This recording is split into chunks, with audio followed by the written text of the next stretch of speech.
Welcome to Trussville Today. I'm Brannon Dawkins. Today we're going to give you the first look inside Ferus Artisan Ales. Then we're going to talk to Mayor Buddy Choat about Trussville 2040. And then we're going to meet with the Trussville Fire Department and tell you how they plan to help kids this Christmas.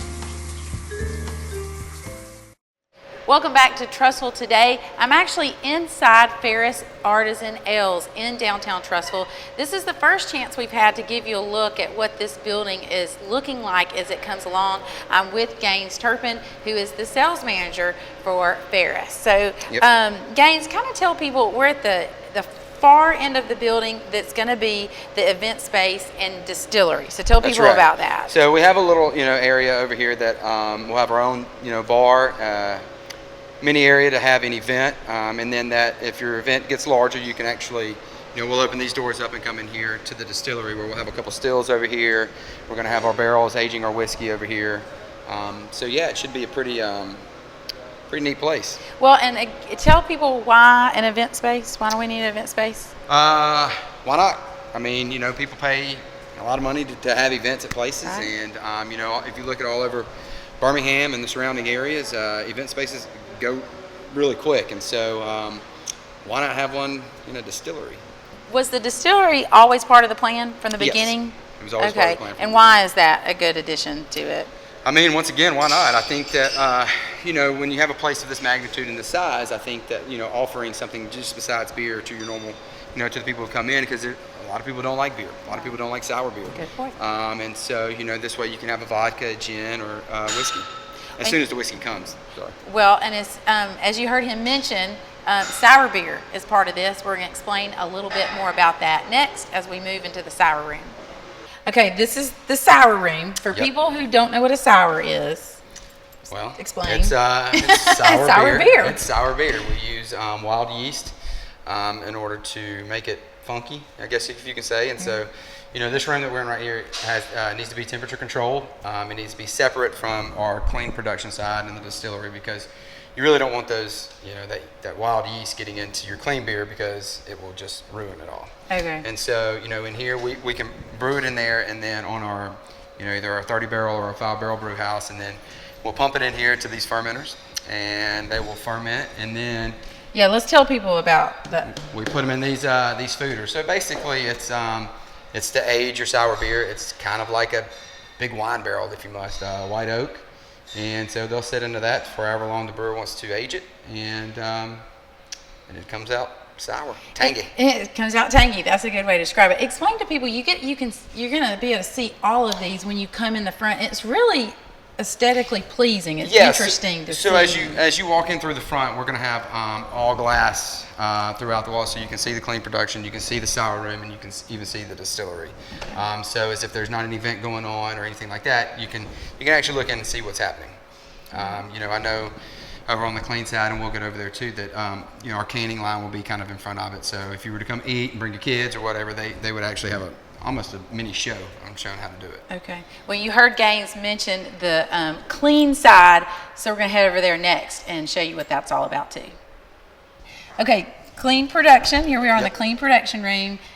It's a massive operation. Let's kind of show people and let you explain what this is. Yeah, it is rather large, and right here we have our 60 barrel fermenters. So this is where we ferment beer. 60 barrels. It's pretty large, and then we've got the 30 barrel behind us. We have 8 60s and 10 30s, and so we we'll do a double brew on our 30 barrel brew house, and double it up and let it ferment. Now, and people can see, again, just like the sour room, they'll see all of this as they come in, like you mentioned before. All of it, glass throughout the whole front. And now, before Ferus opens up to the public, the wholesale production gets started, and that is with this room. So explain to people. That is with this room, and also with the sour room as soon as we can get production up, because because of the city not knowing what the outside. Hopefully we can have production by the beginning of the year, get it out in the market, and then gradually the tap room open up after that for everybody to come enjoy. And it being out in the market means that this will be labeled in some capacity. It'll say Trussville. Yeah, in some capacity, probably. When we get into with the cans on it, kegs, obviously, nobody sees those, so we just brand them with our name on it so we can get them back. But yeah, we'll have it out, and in independent restaurants and all that. Cans, should come later on in the spring, and so yeah, we're really excited about it. All right, moving on next. The last thing to show people is where the restaurant's going to be. Yeah, so where the restaurant's going to be. We're going to head over there. All right. All right, now finally we've made our way to the end of the building. This is where we're going to get the food. So explain. This is where we're going to get the food. That's what this is going to be like. So right now it doesn't look like much, but we are standing inside the kitchen, and so we'll have a little bar over there. Kind of be, your fast casual, I guess is what they call it, to where you can order and take your number and go, and we'll end up serving you to the table at out in our little dining hall area. Okay. Just another kind of completes the. It almost is. Yes, and so it's kind of we don't want to be a brewery that's not family oriented also. So it's a place that you can come and the kids can eat and the parents can get a beer or a liquor drink or whatever they choose. And so we think that this is adding this brings another element to it. The other thing I wanted you to hit on just a little bit is, again, just the overall look of the brewery. I think, explain to people about the reclaimed wood that you've used. So basically we went and got a bunch of, shims, the shavings off of it, and most of the, I know the clean, the distillery, the sour program is all going to have it. We have it up, in the dining area. So, it just gives it that natural look that I think we're going for. And so, with Ferus and it, being Latin for feral, for wild, want to have those natural outdoor elements. Okay. Now, I know people probably ask you this all the time. You don't have an exact date. We mentioned wholesale productions expected at the beginning of the year at some time. And then so this pushes the opening of this out to, it's hard to say. It really is hard to say. 2019. 2019, yeah. Majorly looking for the main production to come, and hopefully the tap room not long after that, because we want to build it here for everybody to come and enjoy. Before I let you go, explain to people overall why it is great to have something like this as an anchor for our downtown entertainment. This is an entertainment district. It's going to be a different way to eat, enjoy a beverage, and shop. As I look at it, I think that having more independent eateries or a brewery or anything like that, as opposed to your franchise places or whatever.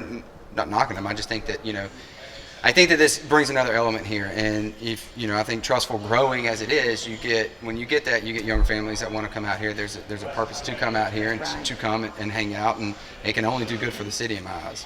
Well, Gaines, thanks for showing us Ferus, and I hope you've enjoyed the tour. And we'll be back when it really gets rolling. You open up, some beers, and then we'll come have some beers. There you go. And we'll give you another close look. Thanks for joining us, but we'll be back with more in a minute.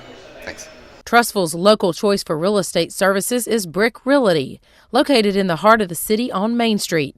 Brick Realty has been #1 in sales in Trussville during 2017. They've also been #1 in sales in the surrounding area, including Springville, Clay, and Pinson. For quality and knowledgeable agents, turn to Brick Realty. For more information, visit brickrealty.com.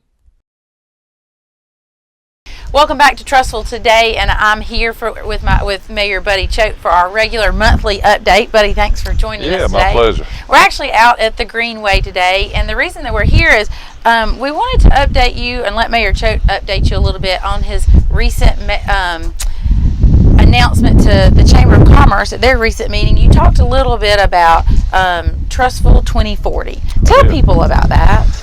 Yeah, what it is, I envision the city 20 years from now being a lot different than it is today. And I don't know what that vision will end up being, but I felt like it was time to get our community involved. We've got so many resources in the city, people to draw from, Right. experience and background. And let's put it down, what we want to become in 20 years. What do we want Trussville to be? The community that we have now is great. It's wonderful. We want to continue along those lines, but in the same breath, we want to make sure that we're planning right. Right. Part of that planning is getting community involvement, getting people involved.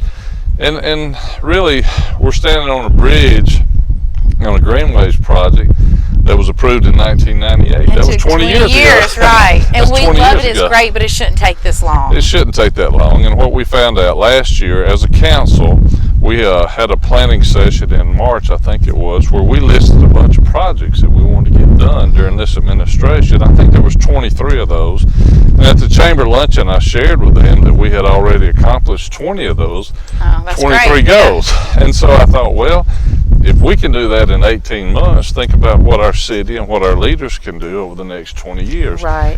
And Brannon, we're talking about things that are important to the community, like education, public safety, transportation, infrastructure, things like that that make a difference. And what we want to become, whether it be industrial-wise, commercial-wise, retail-wise, residentially, all of those are important factors of what Trussville will be.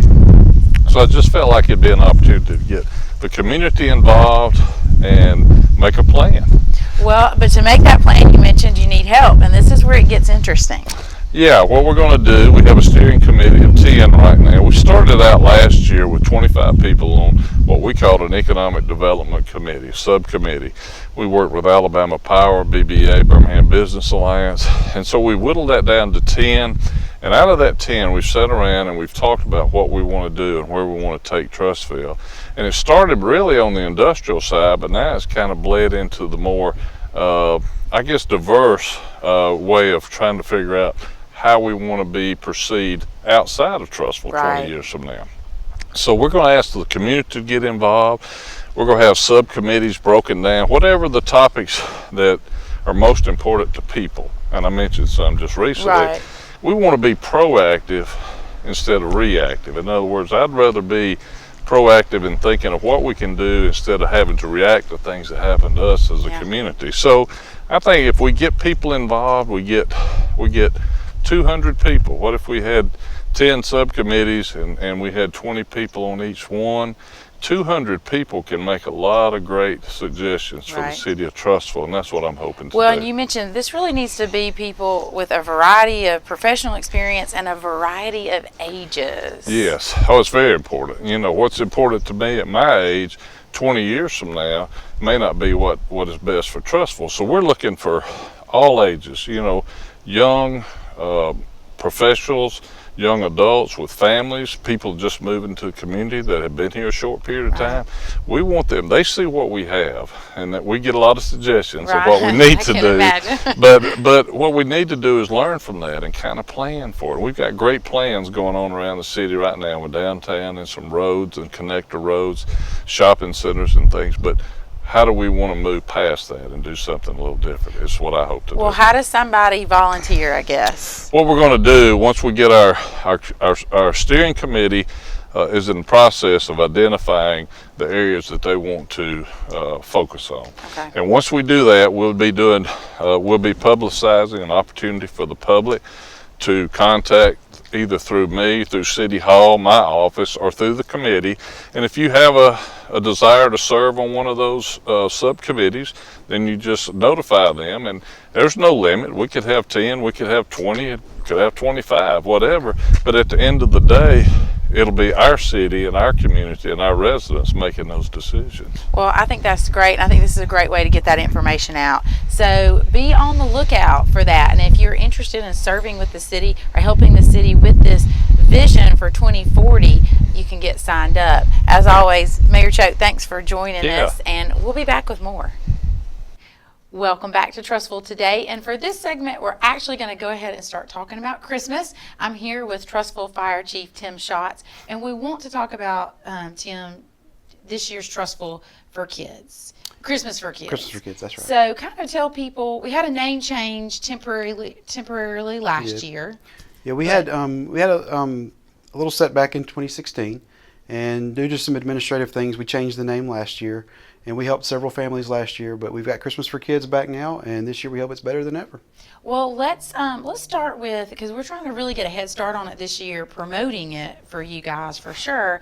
So tell people how the application process for people who need some help this year at Christmas, how that's going to work. All right, so our plan is to focus mainly on the elementary schools, and so we'll have a letter going to the schools in the next few days that should be either mailed out, sent home with the kids, or emailed. So if you're a parent of a child at one of the elementary schools in Trussville, you should get a notice that tells you what the application process is. Okay, and those applications won't go back to the school. They'll come, only you guys will know that comes if somebody needs help this year. Right, that comes directly to us. Okay.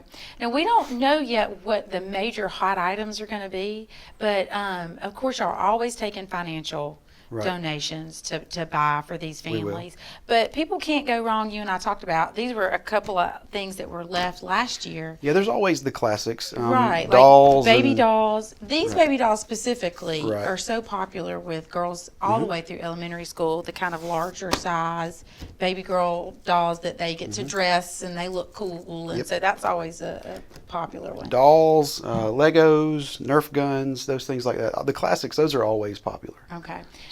Do y'all tend to, last year, did it seem like you needed more boy toys versus girl toys, or other way around? It's generally or is it pretty even. Yeah, it's pretty even. Okay.